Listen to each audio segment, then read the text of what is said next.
It all began with a government order. Within hours, the decision sent shockwaves across Nepal.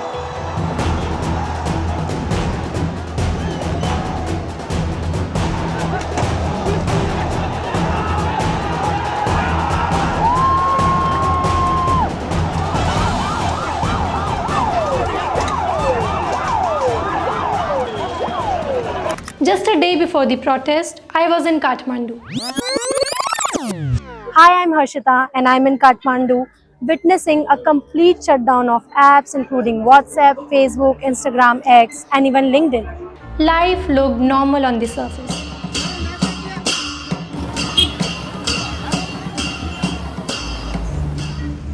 I visited Bodha, walked through Patan, spoke to people about how the ban was affecting them. Mister सब कुछ बंद है। Most were angry, but they had already found ways to use apps through VPNs. अब ऐसा करके अब सारे चल जाएगा, देखिए यूट्यूब भी काम किया। I spoke to a content creator who also runs a shop. मेरा यूट्यूब का सब्सक्राइबर जो 15 लाख से ऊपर है और फिर फेसबुक पेज का 5 लाख से ऊपर है उसका फॉलोअर्स। आपको क्यों लगता है क्यों किया है ये बैन? ये सरासर पॉलिटिकली है, ये पॉलिटिकल इश्यू है, क्योंकि अभी जनता लोग है, हमारा जो जनता है वो ज़्यादा जो पॉलिटिकल इशू का जो बात डालते हैं सोशल मीडिया पर, उसको दिक्कत होता है वो हमारा सरकार को, इसलिए वो सब एक किया है। I spoke to a business owner. Our orders, our content, everything goes on Instagram only, and it is the main source of our income also. And recently our online order was increasing, and now that this ban has happened and now it's just going downwards, we are not able to connect our customers, and obviously I'm not able to connect to my parents as well. I asked fellow journalists about what he thinks. This is complete attack on constitutional norms and democratic image of Nepal, and which starts from the preamble of constitution. So for sure this has impacted every aspect, and media, we are just not exception, because our activities are shared, reshared, read, and our visibility is much more stronger through these platforms only. And majority of the journalists, due to this post-COVID impact and lack of media investment and revenue in media, they have moved to traditional form of media to this new form of media, and they have launched certain kind of their own platforms, and they have been also impacted. So there is this complete attack on exchange of information, right to communication, and everything as such. And interviewed an expert to know the possible political motive behind the ban. I see the ruling Nepali Congress and the CP and UML, they are not so much into the social media platform. Their strategy is so much weak. They consider new political forces as threat. For example, Rashtriya Swatantra Party, some independent candidates, for example, Balendra Saha, the current mayor of Kathmandu metropolitan city, and several other emerging individuals, not their presence as threat, but their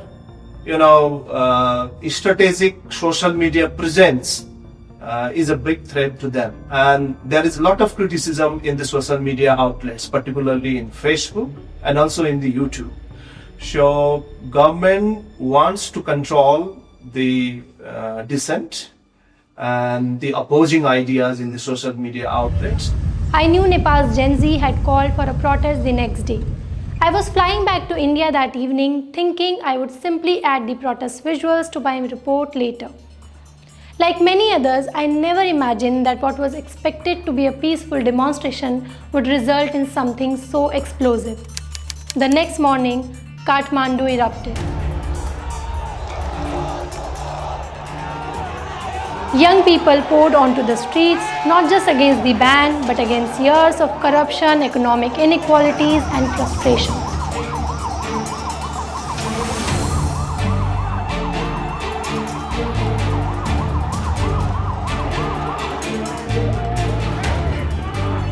Though the government lifted the ban, the protest was never just about social media. It was far more than missing out on reels and chats. The ban only served as a spark. The fire against poor governance had been simmering for years.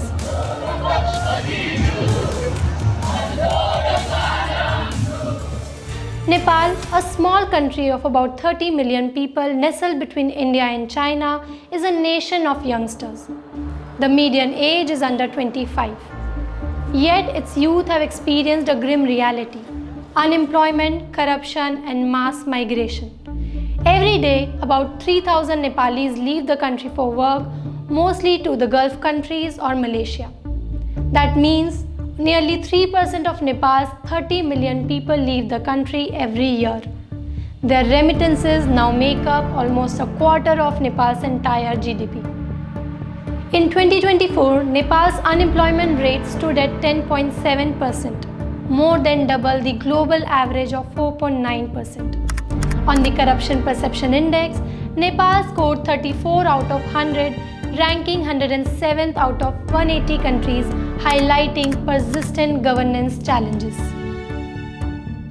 Politically, Nepal has undergone dramatic shifts over the past 2 decades. Once a Hindu monarchy, it became a republic in 2008 after years of civil war and revolution. Since then, governance has largely been dominated by 3 major parties: the left of center Nepali Congress, the Communist Party of Nepal Unified Marxist-Leninist called CPNUML, and the Communist Party of Nepal Maoist Center called Maoist. Among them, UML leader KP Sharma Oli has been one of the most visible and controversial figures, twice serving as the Prime Minister of Nepal. He has been accused of having authoritarian tendencies. But about 4 years ago, something shifted in Nepal's politics. A few young leaders emerged in Nepal's public life. One of them is Balen Shah, who was earlier a popular rapper. As an independent candidate, he was elected as the mayor of Kathmandu, defeating candidates from the mainstream parties. I witnessed the change Balen has brought to the city. Roads were cleaner this time, the traffic was well managed, and the city looked better. People mentioned it was all because of the new mayor Balen. Another leader emerged, Ravi Lamichhane, a former TV journalist turned politician who formed the Rashtriya Swatantra Party (RSP). He was known for confronting corrupt officials live on air, but was jailed by the Oli government on allegedly false charges of financial irregularities. In November 2022, he won his seat by a landslide, defeating candidates from the Nepali Congress and the UML. His newly formed party also stunned the establishment by winning 20 seats, becoming Nepal's 4th largest parliamentary party.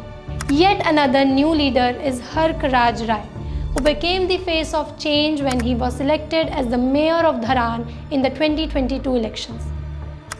Rai, a social activist, led protests against corruption, tax hikes, illegal mining, and water scarcity. For the first time in decades, Nepalis experience glimpses of responsive governance by responsible leaders.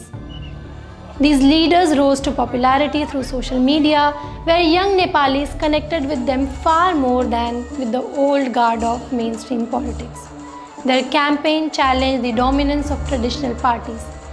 This could be the reason why Oli governments sought tighter control over social media platforms. Their rise has made the failures of the traditional parties even starker, fueling public frustration over corruption, inefficiency, and apathy. As dissatisfaction towards governance spread, young Nepalis turned to social media, their only space to express disapproval, organize movements, and mock the political elite. Budget भाषणमा घोटाला भएको छ 80 करोडको काण्ड तपाईले सुन्नुभयो होला as a youth हामी यो कुराहरु बारेमा अझै खुलेर कुरा गरौँ करप्सनको बारेमा खुलेर कुरा गरौँ हैन अहिले जुन सोशल मिडियाहरु ब्यान भइरहेको छ नि हैन यो बारेमा कुरा गरौँ समाजको मान्छेहरुको बच्चाहरुले रोलेक्स घडी कसरी किन्यो जबकि बाउको चाहिँ 60,000 70,000 मात्रै त्यसको तलब छ भन्ने कुराहरु अनि त्यसपछि पोलिटिशियनको बच्चाहरुको 2 लाख 3 लाख 10 लाखको ब्यागहरु 5 लाखको घडीहरु But the ruling coalition apparently saw this digital awakening as a threat to its survival. To curb the growing anger, restrictive laws were drafted.